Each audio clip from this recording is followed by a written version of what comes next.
America Iran वार्ता पर बहुत बड़ी खबर है। वार्ता से पहले ईरान ने 2 शर्तें रखी थी, दोनों शर्तों को माना गया है। अमेरिका ने दोनों शर्तें मान ली हैं, यह जानकारी सामने आ रही है। अमेरिका ने ईरान की 2 शर्तें मानी हैं। लेबनान में हमले रोकने की एक शर्त थी, उसे मंजूर किया गया। ईरान की जो फ्रीज संपत्ति थी उसे बहाल करने के लिए, डिफ्रीज करने के लिए भी अग्री हो गया है अमेरिका। $8 बिलियन की संपत्ति फिर से बहाल होगी। ये 2 शर्तें रखी गई थी इससे पहले कि ये प्रतिनिधिमंडल बातचीत के लिए बैठे, आगे की शर्तों पर बातचीत हो। ये 2 शर्तें अमेरिका ने मानी है। एक सकारात्मक पॉजिटिव इंडिकेशन अमेरिका की तरफ से दिया गया है कि वो बातचीत को आगे बढ़ाना चाहते हैं।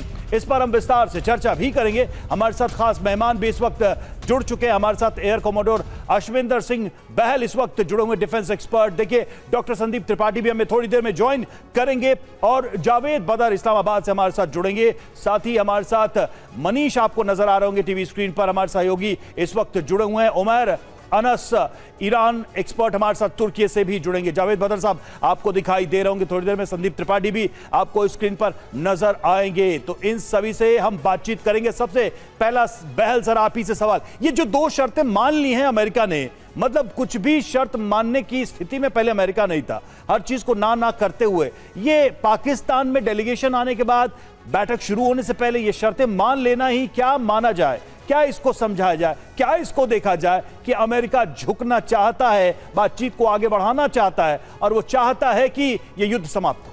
रवीश, बिल्कुल सही कहा आपने। सबसे पहले चीज है कि जो फ्लेक्सिबिलिटी दिखाई है अमेरिका ने, चाहे वो $8 बिलियन या लेबनान पे हमले रोकने की, ये क्लियरली दर्शा रहा है कि कितने प्रेशर में है ट्रंप अपने देश के अंदर, कितना उनके ऊपर इन्फ्लुएंस है कि अगर ये हमले नहीं रुकते या ये युद्ध की जो स्थिति है वो बंद नहीं होती तो कहीं ना कहीं बहुत बड़ा नुकसान हो जाएगा ट्रंप और रिपब्लिकन पार्टी को आने वाले मिड टर्म पोल्स के अंदर। दूसरी चीज ये दर्शा रहा है कि कहीं ना कहीं ईरान ने जो अपने स्ट्रेटेजिक ऑब्जेक्टिव्स को अचीव किया, तो वो कहीं ना कहीं एज जो है इस समय नेगोशिएशन के अंदर वो ईरान के हाथ में है। उन्होंने जो 2 महत्वपूर्ण चीजें की, दोनों को उन्होंने पूरा किया ताकि ये टॉक्स आगे बढ़ सके।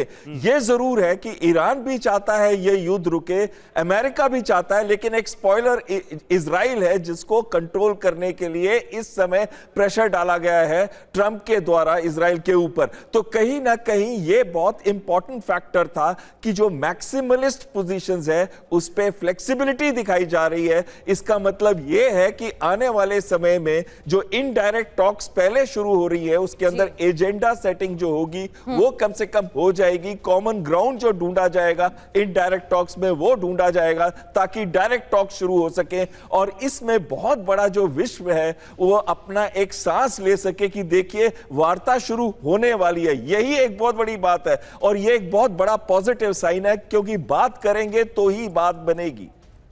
बिल्कुल सर, बात होने वाली है और कई और मुद्दों पर भी होगी। क्या उस पर भी रास्ता निकल पाएगा? तमाम सवाल खड़े हो रहे हैं। उमर अनस जी, जिस तरीके से युद्ध की शुरुआत हुई, हॉर्मुज स्ट्रेट बंद होता है, एक शिफ्ट देखने को मिलता है युद्ध में। अब जब बातचीत हो रही है तो आपको क्या लगता है? 2 शर्तें तो ईरान की मान ली गई हैं अमेरिका की तरफ से, जो बाकी ऑब्जेक्टिव्स हैं अमेरिका उसको भी सुनने वाला है, या फिर इजराइल की तरफ से जब अपना पक्ष रखा जाएगा तो अमेरिका स्टेप बैक करता हुआ दिखाई देगा? देखिए, ये जंग जिन ऑब्जेक्टिव्स को लेकर शुरू हुई थी और जिस स्टेटस के साथ शुरू हुई थी उस वक्त ईरान काफी कमजोर था, इंटरनेशनली काफी आइसोलेटेड था, अलग थलग था। लेकिन अगर आप अभी देखेंगे तो ईरान एक बहुत ही बढ़त बनाए हुए है और इजराइल साइडलाइन होकर के अमेरिका और ईरान के बीच में जो डायरेक्ट बातचीत चल रही, और ये अब तक की सबसे ज्यादा हाईएस्ट लेवल की और डायरेक्ट बातचीत हो रही है जो 40 साल में पहले कभी नहीं हुई है। इससे इस बात का अंदाजा होता है कि जो डिस्कशन है दोनों के देशों के बीच में वो एडवांस लेवल का ऑलरेडी पहुंच चुका है, कॉन्फिडेंस बिल्डिंग काफी हो चुकी है और ज्यादातर मुद्दों पर एक सहमति बन चुकी है। यहाँ पर जो आज पाकिस्तान में जो सिग्नेचर या जो भी बातचीत चल रही है, दरअसल वो जो माइनर इश्यूज हैं उनको आयरन आउट करने के लिए, उनको कंप्लीट करने के लिए है।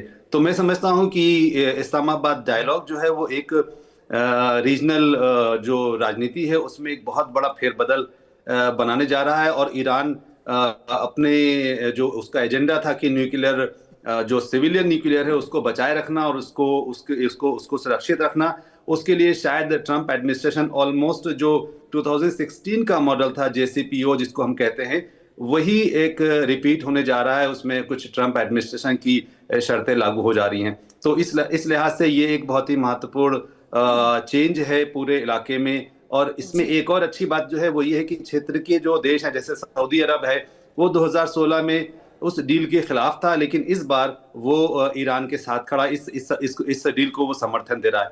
तो ये एक रीजनल सहमति के साथ ये डील आ रही है, तो शायद ये एक स्टेबिलिटी के लिए अच्छी खबर होगी। बिल्कुल बिल्कुल। और कम से कम इतना जरूर है कि ग्राउंड यहां पर बनता दिखाई दे रहा। अब सवाल है कि आगे अमेरिका अपनी कौन सी कंडीशंस रखने वाला है ईरान के सामने सबसे पहले।